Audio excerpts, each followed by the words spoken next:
Hi guys! At ngayon, tuturuan ko kayo kung paano kumuha ng i-registration at ng PEOS. Punta lang kayo sa DMW. Click ang migrant worker. At pumunta kayo sa i-registration. Yan.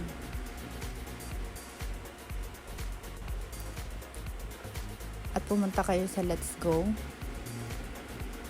At dyan ay may makikita kayong email address. Kung wala pa kayong email ay kailangan nyo muna mag-register. Yung naan dyan sa baba. At kung meron naman na ay pwede nyo nang ilagay dyan yung email nyo. Like sample. At kapag nabuksan nyo na, makikita nyo na dun yung number nyo. Yun yung ilalagay nyo sa PEOS para magkaroon ka ng PEOS. Yan. Ilalagay nyo nga palang email dyan.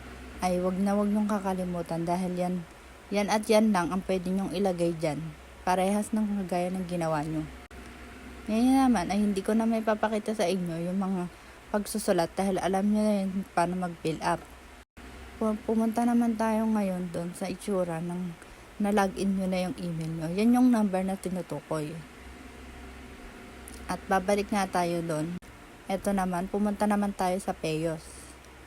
Ang PEOS naman, dyan nyo ilalagay yung i-registration kanina na ginawa nyo para makapasok kayo sa PEOS. Last name, first name. At ang pipindutin nyo dyan ay professional skilled. Dahil yan yung mga trabaho ng kagaya ng electronics. At yung household naman, kagaya ng mga caregiver. Kaya ang pupiliin nyo ay professional skilled. Tapos proceed na. Pag nakapasok na nga pala kayo dyan, ay makikita nyo na dyan yung mga sasagutan nyo, mga module 1 to 8. At kapag nakapasok na kayo doon, may 8 learning modules kayong sasagutan. At kapag nasagutan nyo na yun, pwede nyo nang i-print o i-download ang inyong PEOS certificate.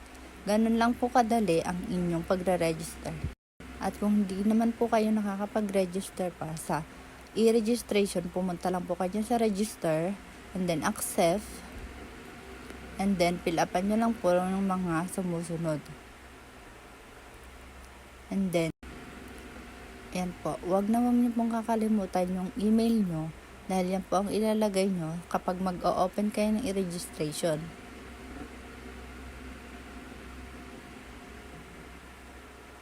At kapag nakapaggawa na po kayo, pumunta po ulit kayo doon at itry nyong mag-register. Kapag nabuksan nyo na po ito, ay maaari na po kayong mag-open at magbigay ng mga impormasyon na nandoon sa loob ng i-registration. Bumalik na lamang po kayo sa DMW website para makapag-login kayo sa PEOS certificate at masagutan nyo yung 8 modules at ma-print nyo na po. Ganun lang po kadali ang pagre-register. Thank you po!